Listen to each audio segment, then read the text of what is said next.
जय हिंद दोस्तों। आज हम करने वाले हैं क्लास 9th की मैथमेटिक्स गणित मंजरी से chapter 2 introduction to linear polynomial से एक्सरसाइज 2.2। ठीक है, तो एक्सरसाइज 2.2 से जो हमारी फर्स्ट क्वेश्चन है वो कह रही है find the value of the linear polynomial 5x - 3 if. ठीक है, कह रहा है कि जो पॉलिनोमियल हमें है 5x - 3 इसकी वैल्यू बतानी है, लेकिन कब बतानी है? जब x, फर्स्ट केस में जब x = 0 हो, सेकंड केस में x = -1 हो, और थर्ड केस में x = 2 हो तब। तो हमें ये वैल्यू कैसे निकालते हैं तो समझेंगे कि जैसे ax + b, ठीक है, हमें कोई पॉलिनोमियल गिवन है और बोल दिया जाए कि x = 0, तो इसकी वैल्यू बताओ। तो यानी कि इसमें जो हमारे पास पॉलिनोमियल गिवन है ax + b, इसमें x की यहाँ पे 0 रखना है और उसके बाद जो कुछ भी वैल्यू आएगी, ठीक है, तो वो हमें बताना है। तो x की यहाँ पे 0 रखूँगा तो देखो a और x मल्टीप्लाई में है, तो x की यहाँ पे मैंने 0 रख दिया +b। ठीक, और यहाँ पे a और 0 के साथ कभी भी जो है मल्टीप्लिकेशन 0 के साथ किसी के साथ होता है तो वो 0 हो जाता है, तो यहाँ पे हो जाएगा 0 + b यानी कि सिर्फ b। ठीक, ये इस तरीके से आंसर आता है। तो आइए देखते हैं इसी जो है रूल को लगा के ये क्वेश्चन करते हैं। तो फर्स्ट केस जो हमारा बनेगा, देखिए फर्स्ट केस हमारा होगा 5x - 3। तो इसकी वैल्यू तभी पता चलेगी जब x = 0 रखेंगे। तो फर्स्ट केस में तो x = 0 रखेंगे तो 5 मल्टीप्लाई में 0 और ये -3, तो ये हो जाएगा 5 और 0 से मल्टीप्लाई किया तो 0 -3 पहले से है, यानी कि जो हमारा आंसर आएगा वो आएगा -3। जो आंसर आएगा हमारा -3। सेकेंड देखते हैं, सेकेंड केस में हमारा क्या है। सेकेंड केस में x = -1 रखना है। पॉलिनोमियल तो हमारा सेम रहेगा, पॉलिनोमियल हमारा 5x - 3 ही रहेगा, बस जो वैल्यू बदलेगी वो x की, और x = -1 रखेंगे तो 5 और x की यहाँ पे -1 रख दिया जाए। ठीक है, x की यहाँ पे -1 रख दिया जाए और -3 पहले से गिवन है हमारे पास, ठीक, पॉलिनोमियल में ही। तो अब देखते हैं कि इसकी वैल्यू क्या हो जाएगी। तो 5 और -1 का मल्टीप्लाई करेंगे तो -5 आएगा, -5 आएगा। क्यों आएगा -5? क्योंकि 5 × -1, ठीक, ये माइनस है और यहाँ पे प्लस है, और प्लस और माइनस का मल्टीप्लिकेशन हमेशा माइनस ही देता है। ठीक है, बात समझ में आई? इसलिए यहाँ पे -5 और ये -3, और माइनस और 5 और -3 क्या है, सेम साइन के हैं, तो ये दोनों आपस में ऐड हो जाएंगे और आ जाएगा आंसर हमारा -8। बोलो इतना समझ में आया? ठीक है, इतना समझ में आया कि नहीं आया? इतना समझ में आया? जब इतना समझ में आया तो कमेंट बॉक्स में बताइए, लिखिए हाँ समझ में आया, या फिर लिख दीजिए वाई लिखेंगे, मैं समझ जाऊंगा कि आपको समझ में आ गया है। तो क्वेश्चन नंबर जो इसका थर्ड पार्ट है उस पर देख लेते हैं। थर्ड पार्ट है 5x - 3 की वैल्यू बताना है। कब? जब x = हमारे पास 2 हो। तो जब x = हमारे पास 2 हो तो इसकी वैल्यू बतानी है। तो x की जगह पे 2 रख दो, ठीक है, x की जगह पे 2 रख दो -3। इसका मतलब ये हो गया कि 5 × 2, ठीक, समझ में आई बात? -3 और 5 × 2 होता है 10 -3, ठीक, और उसके बाद इसको यहाँ पे अगर मैं लिख दूँ तो ये हो जाएगा हमारे पास 7। बोलो बात समझ में आई कि नहीं? 7, ठीक है। तो फर्स्ट क्वेश्चन जो हमारा है वो कंप्लीट हो गया है। किसी को कोई डाउट हो तो वो कमेंट बॉक्स में पूछ सकता है, ठीक है। ये सब हमारे आंसर है।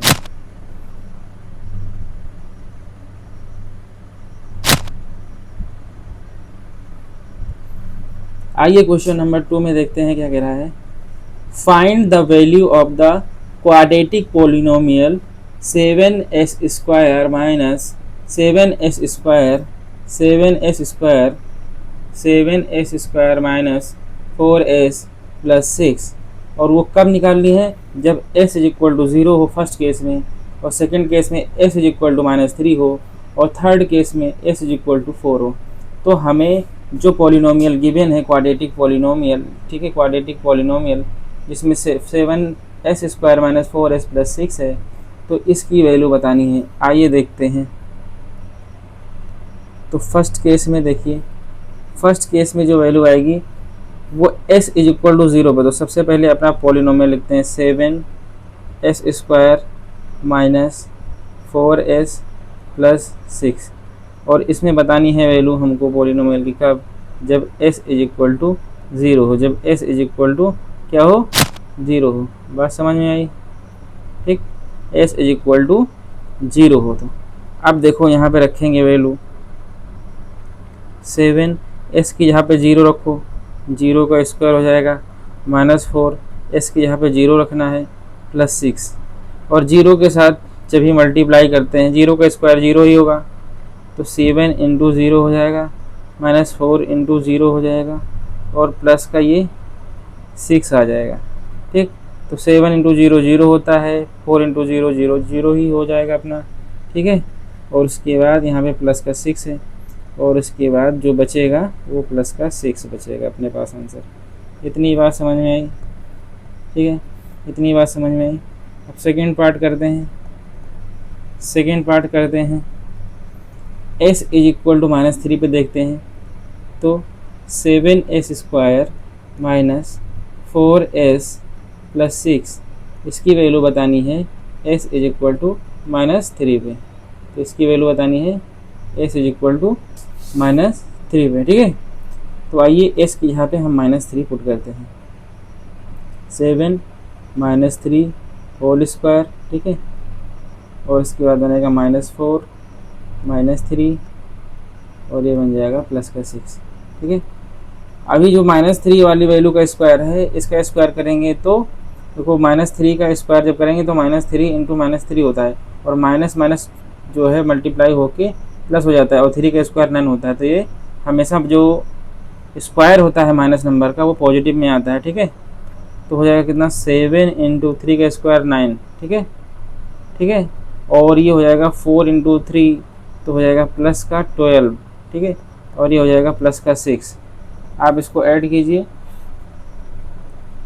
आप इसको ऐड करेंगे तो हमारे पास क्या मिल जाएगा, देखिए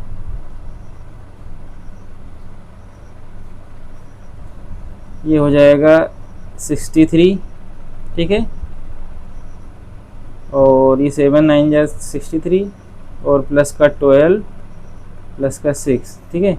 अब इसको ऐड करोगे तो हो जाएगा हमारे पास 63 प्लस 18, ठीक, इन दोनों को ऐड किया तो हो गया 18, और यहाँ पे देखें तो इसको ऐड करेंगे तो हमारे पास क्या हो जाएगा, 8 3 हो जाएगा 11, और 1 और 6 हो जाएगा 7, 1 कैरी जो गया था वो हो जाएगा 8, यानी कि हमारे पास आ गया 81, ठीक है। इसकी वैल्यू आ गई कितनी, 81, ठीक है। अब हम निकालेंगे जो हमारे पास आएगी, ठीक है, वो थर्ड पार्ट के लिए निकालेंगे, थर्ड पार्ट के लिए, और थर्ड पार्ट है हमारा, देखिए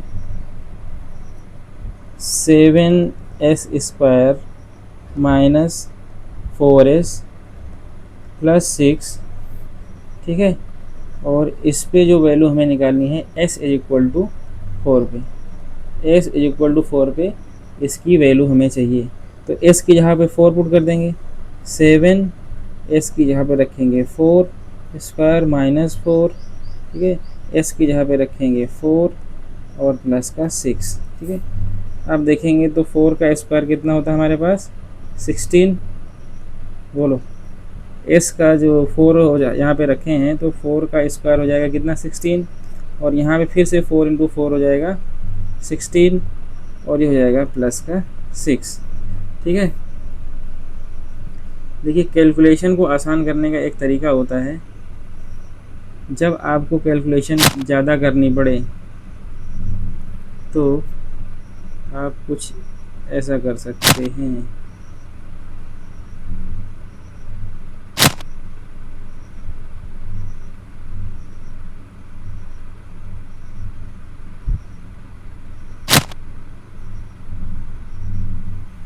तो आप कुछ ऐसा कर सकते हैं, जैसे यहाँ पे कॉमन क्या है, इन दोनों में कॉमन है 16, तो 16 को कॉमन ले लीजिए बाहर, ठीक।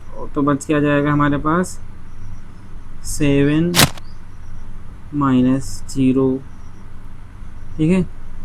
16 कॉमन आ जाएगा, 7 माइनस 1, सॉरी 7 माइनस 0 नहीं, 7 माइनस 1, ठीक है। यहाँ पे कॉमन हो जाएगा, और ये प्लस का 6 वैसे के वैसे रहेगा, क्योंकि इसमें से तो कॉमन किया नहीं है, ठीक है। तो ये हो जाएगा हमारे पास 16 इंटू 6 प्लस 6। अब देखो इन दोनों में क्या कॉमन है, 6 कॉमन है, तो 6 इसमें से बाहर निकाल लो, तो जाएगा 6 बाहर निकाला तो यहाँ हो जाएगा 16 प्लस 1, ठीक। और उसके बाद यहाँ पे हमारा ये बन जाएगा, देखो 6 इंटू 17। अब इसको डायरेक्ट मल्टीप्लाई करेंगे तो हो जाएगा कितना, 6 7 जा 42 एंड 6 1 जा 6, और 6 जो है हमारे पास 4 कैरी आया था, तो 6 प्लस 4 10 हो जाएगा, ठीक। ये आ जाएगा हमारा आंसर। इस तरीके ये इजी कैलकुलेशन हो गई।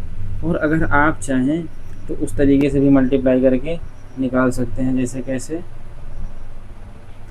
यहाँ पे जो है 17 और 6 का मल्टीप्लाई कर दीजिए, 7 और 16 का मल्टीप्लाई कीजिए, और उसके बाद यहाँ पे देखिए क्या हो जाएगा, 7 6 जा 42, 7 1 जा 7, 7 प्लस 4 कितना हो जाएगा हमारे पास 11, और ये माइनस 6 है, और ये माइनस 16 है ये, और प्लस का 6 है, ये हो जाएगा माइनस का 10। अब यहाँ से जो है इसको देखो तो 112 में से 10 जाएगा तो 102 बचेगा, ठीक। ये भी आंसर आपका आ गया। इस तरीके से भी कर सकते हैं, ठीक। जो आपको आसान लगे उस तरीके से कर लीजिएगा। क्वेश्चन नंबर 3 पे आते हैं। The present age of Salil's mother, the present age of Salil's mother, the present age of Salil's mother is 3 times Salil's present age. After 5 years, their ages will add up to 70 years. Will add up to 70 years. Find their present ages. ठीक है, तो कह रहे हैं कि सलील है और उसकी माता है, ठीक। तो सलील और उसकी मदर, तो कह रहे हैं कि present age of Salil's mother is 3 times Salil's present age. तो जो भी सलील की एज आज होगी उससे 3 टाइम्स ज़्यादा होगी उसकी माता की एज, उसकी मदर की एज। तो लिख देते हैं, लेट, क्वेश्चन लगाते हैं, लेट द एज ऑफ सलील, ठीक। तो एज ऑफ सलील ले लेते हैं कि एक्स, ठीक, एक्स ईयर है, उसकी एज है एक्स ईयर। तो उसकी माता की एज कितनी हो जाएगी, उसकी मदर की age, so age of Salil's mother कितना हो जाएगी, 3 टाइम्स है ना, 3 टाइम्स है, तो ये पे हो जाएगा 3 इंटू एक्स ईयर, ठीक। ये प्रेजेंट एज की बात हो रही है। अब कहते हैं after 5 years, after 5 years their ages will be add up. तो पहले सबसे पहले 5 साल बाद दोनों की एज, ये जो है प्रेजेंट एज है, ये इन दोनों की क्या है, प्रेजेंट एज है, आज की एज है, आज की एज में रिलेशन है, ठीक। और आफ्टर 5 ईयर, पहले देखो आफ्टर 5 ईयर, आफ्टर 5 ईयर 5 साल बाद क्या होगा, 5 साल बाद कौन सी घटना घटेगी भाई, 5 साल के बाद होगा कि इस जो एज सलील की है उसकी एज में 5 ऐड हो जाएगा, ठीक। After 5 years the age of Salil will be x plus 5, क्योंकि 5 ईयर जो है उसमें ऐड हो जाएगा, और एज ऑफ सलील्स मदर क्या होगा, उसमें भी 5 ईयर जुड़ जाएगा। तो यहाँ पे लिख दो, यहाँ पे लिख देना कि द एज ऑफ सलील हो जाएगा कितना, क्योंकि अभी x थी और 5 ईयर के बाद x प्लस 5 हो जाएगा, ये x प्लस 5 ईयर हो जाएगा। बोलो हो जाएगा कि नहीं हो जाएगा। इसी तरीके से एज ऑफ सलील्स मदर क्या हो जाएगी, बताओ, एज ऑफ सेल्स मतलब हो जाएगी 3x अभी है तो 5 ऐड कर दो, 3x + 5 ये इतनी हो जाएगी। ठीक, अब बोल रहे हैं इसमें रिलेशन क्या गिवन है, इसमें रिलेशन है आपको देखो ये रिलेशन है कि देयर एज 5 ईयर के बाद after 5 year their age will add up to 70 years. 70 years मतलब कि वो 70 साल के, दोनों को जोड़ दिया जाए तो 70 साल हो जाएगा। ठीक, तो एज गिवन जो क्वेश्चन में हमारा बोल रहा है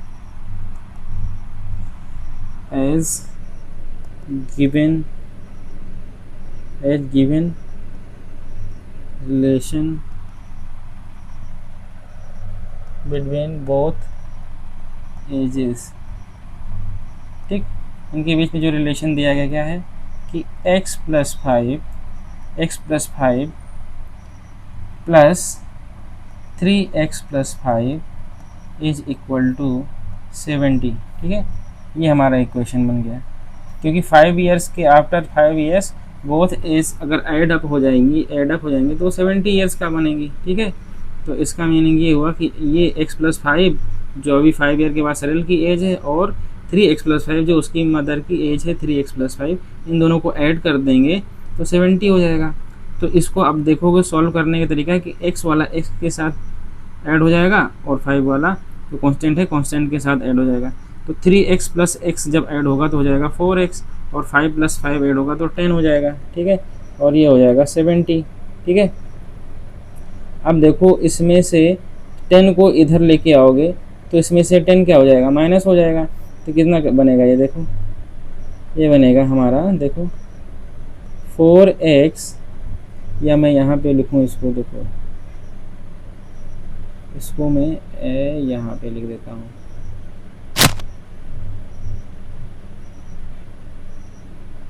यहाँ पे तो हमारा हो जाएगा क्या 4x + 10 इज इक्वल टू 70 ये था। अब यहाँ पे क्या है 10 उधर जाएगा तो बन जाएगा 4x इज इक्वल टू 70 - 10, यानी कि 4x जो हमारा बनेगा वो हो जाएगा 60।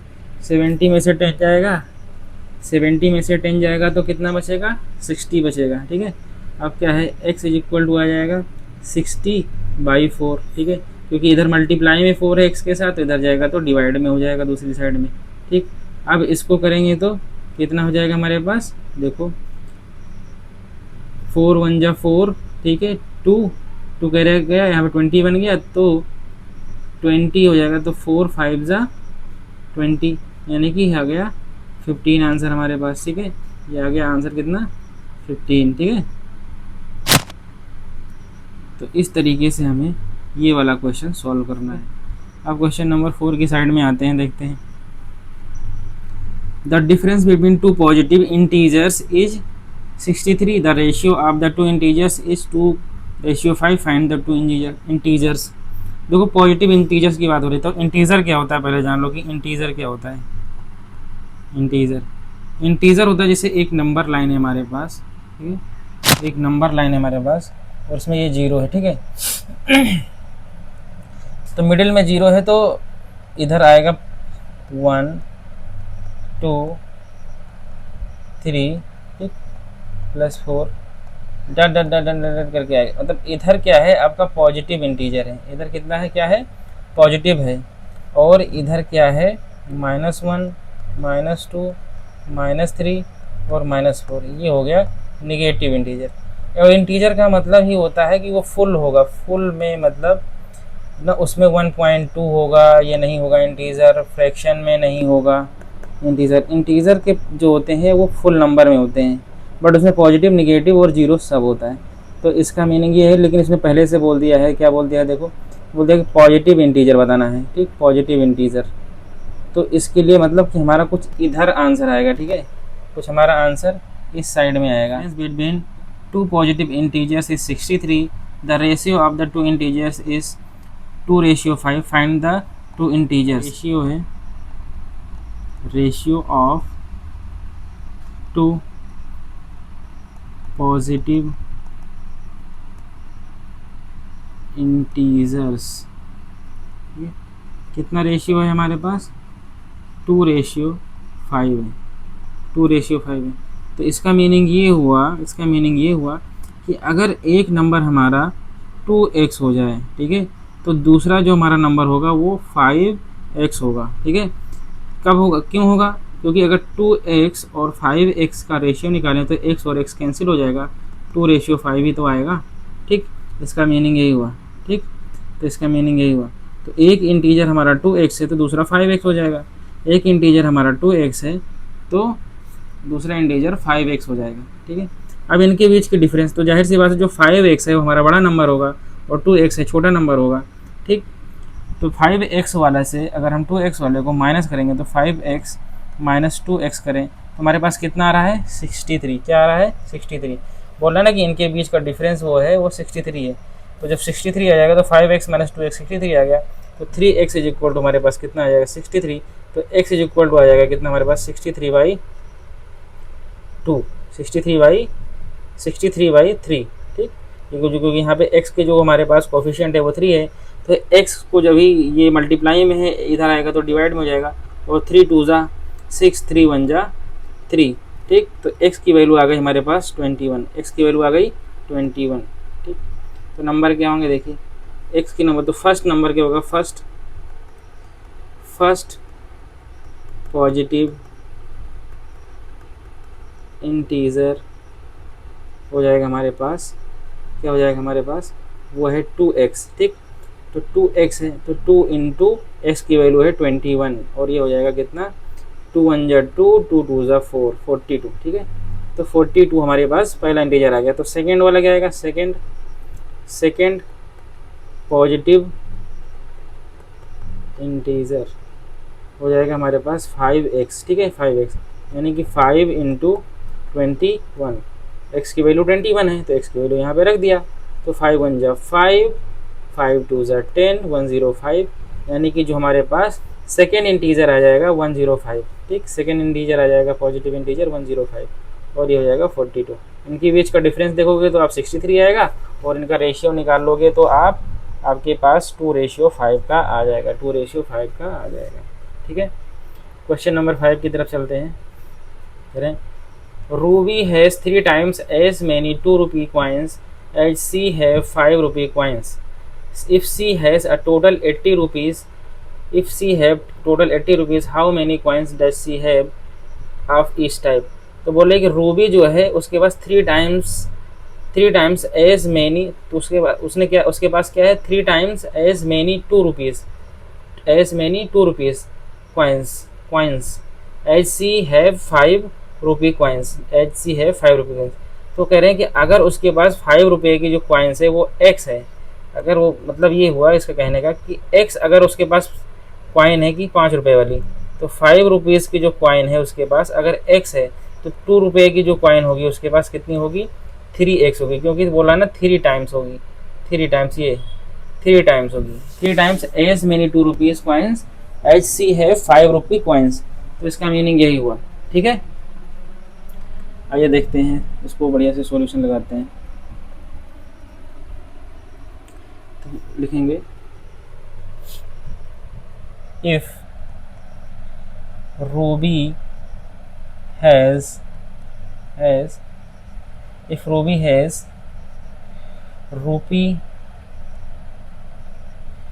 5 coins is equal to x, ठीक है।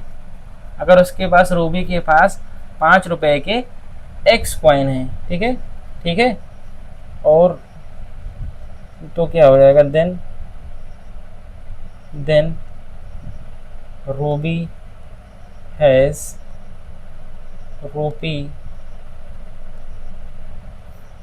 ठीक, रुपी कहाँ गया, यहाँ पे थोड़ी सी मिस्टेक हो गई है, रूपी, ठीक, रुपी 2 कॉइन्स कितनी हो जाएगी, 3x हो जाएगी ना। अगर उसके पास 5 रुपए के x सिक्के हैं तो इसके पास 2 रुपए के 3x सिक्के हो जाएंगे, 3 गुना हो जाएंगे ना, 3 टाइम्स हो जाएगा, 3 टाइम्स हो जाएगा, ठीक। जैसा कि मेरे क्वेश्चन दिया है 3 टाइम्स हो जाएगा, ठीक, 3 टाइम्स। तो तो अब देखना है, अब बता रहा है कि उसके पास टोटल रुपया कितना है, 88 है। टोटल रुपये कितने पास है, उसके पास 88 रुपया है। तो सबसे पहले ये देखेंगे कि 5 रुपये के कॉइन्स अगर एक्स है तो उसके पास 5 रुपये कितने पैसे बन रहे हैं, उसके हिसाब से बताएंगे। 2 रुपये के कॉइन्स 3x है, उसके पास 2 रुपये वाले कितने टोटल हमारे पास मनी इनकम बन रही है। ठीक, तो देखेंगे तो रूबी लिखेंगे यहाँ पे, रूबी हैज़ टोटल रुपी 88। ठीक, जिसमें से 5 रुपये की कॉइन्स और 2 रुपये की कॉइन्स हो जाएंगी।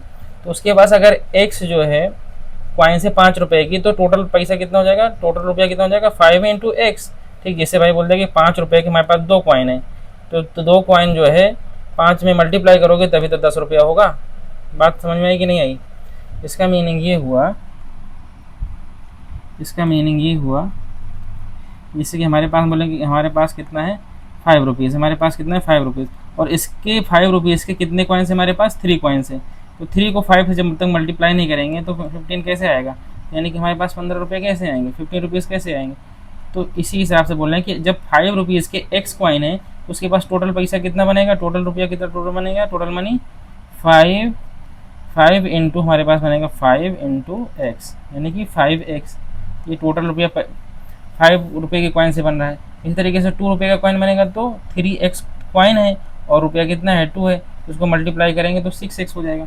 अब इन दोनों को आपस में ऐड करेंगे तो 88 आएगा। ये रुपया में आ गया, ये रुपया में आ गया, क्योंकि ये कॉइन्स थे, ये कॉइन्स में थे।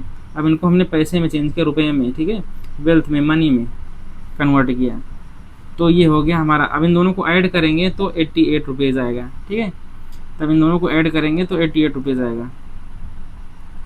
देखो अभी तो हो जाएगा 5x plus 6x is equal to हमारे पास आ जाएगा 88। तो ये हो जाएगा 11x इज इक्वल टू 88। ठीक है, एक तो x इज इक्वल टू आ जाएगा 88/11, तो 11 8 ज़ा 88। तो x की वैल्यू हमारे पास कितनी आ गई, 8।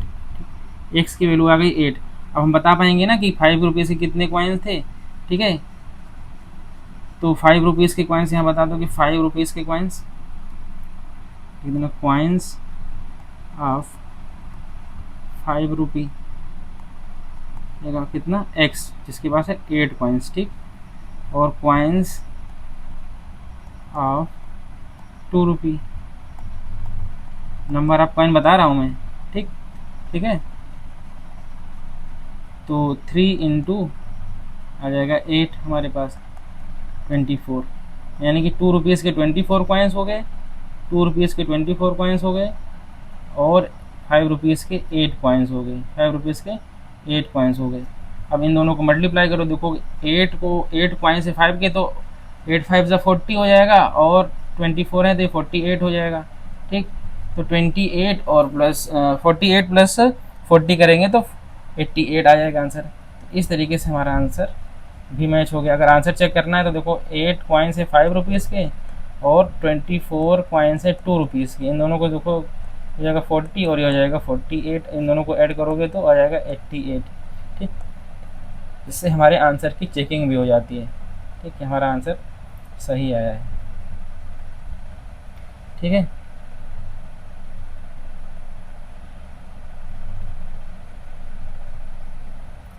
इस तरीके से हमारा क्वेश्चन नंबर 5 कंप्लीट हो गया। क्वेश्चन नंबर 6 की तरफ चलते हैं। कह रहे हैं a farmer has cuts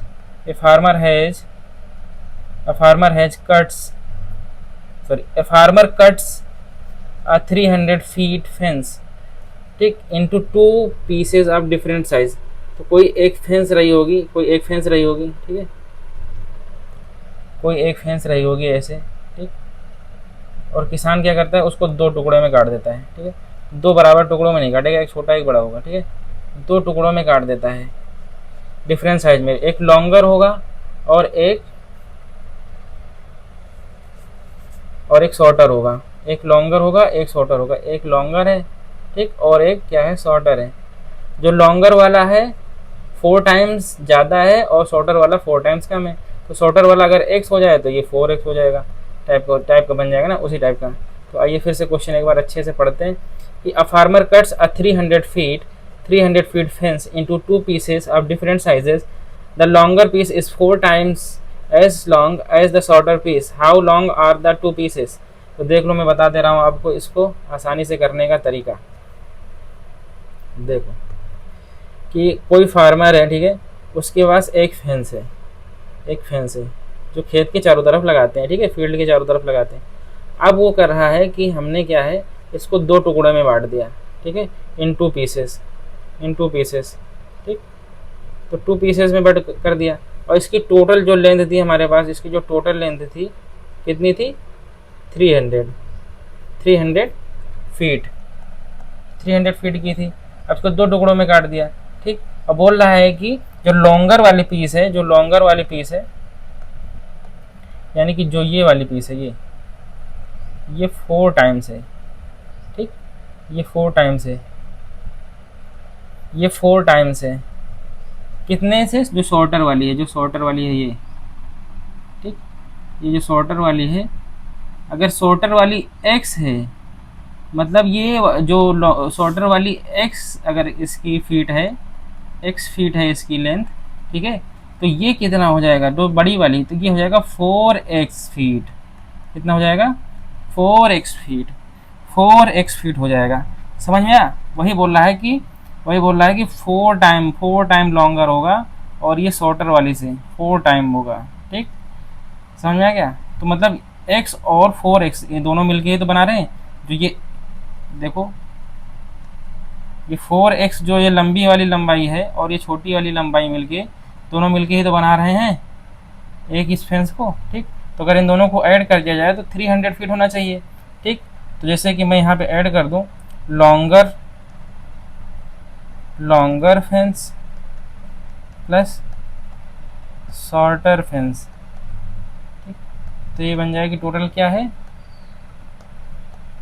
total fence जो हमारी बन जाएगी, हो जाएगी टोटल फेंस।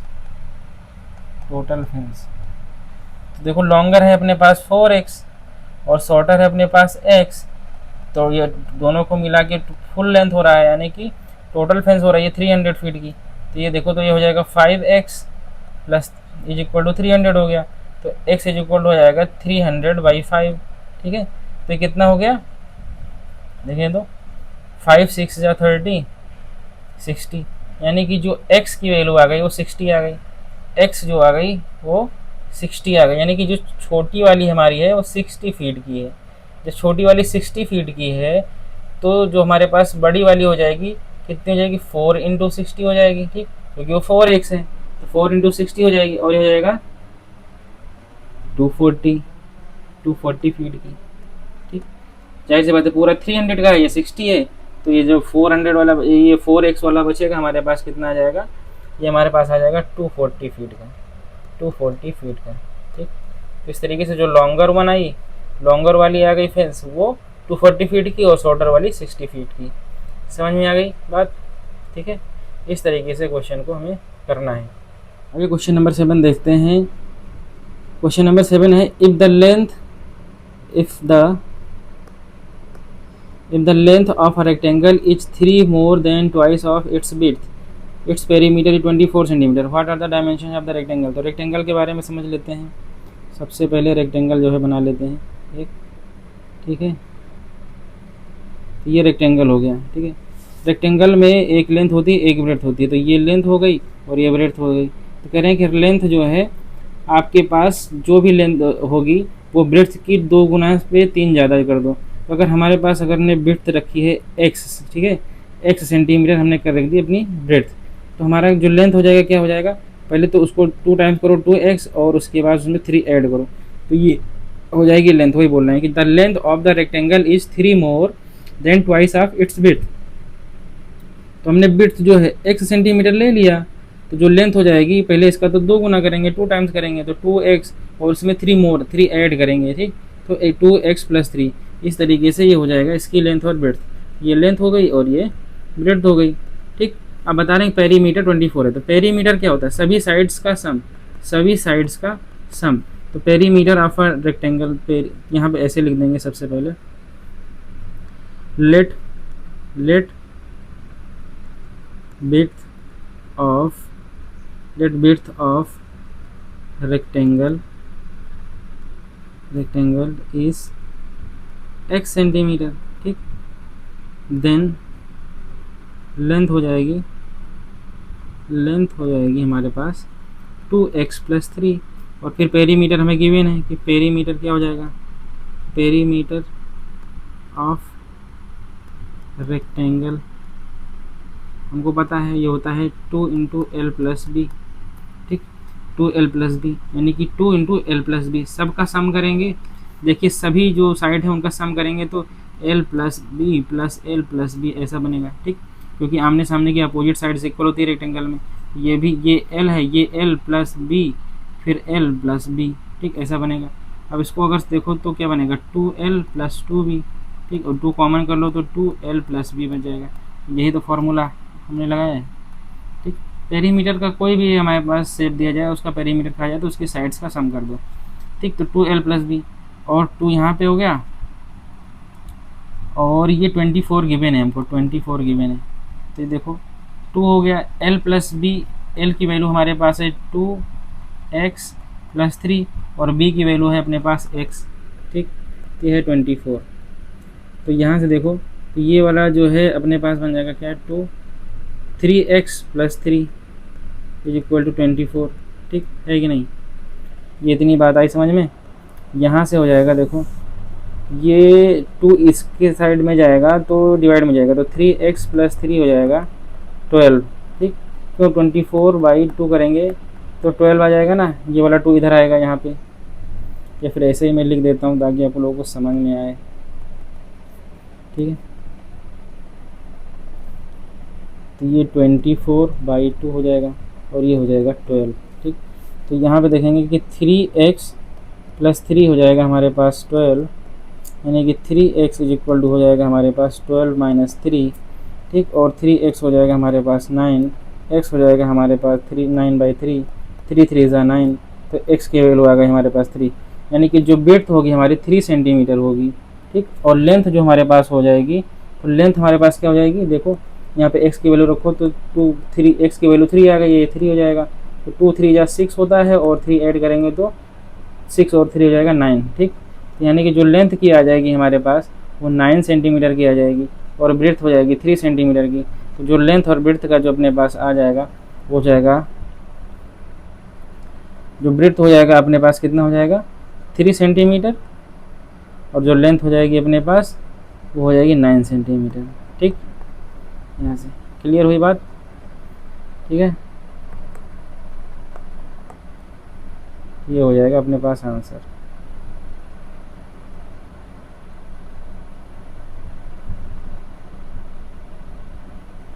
ठीक है।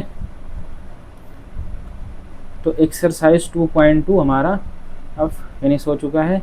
इसके बाद एक्सरसाइज हम 2.3 करेंगे, ठीक है। 2.2 ख़त्म हो गया, अब 2.3 इसके आगे करने वाले हैं। Thank you guys.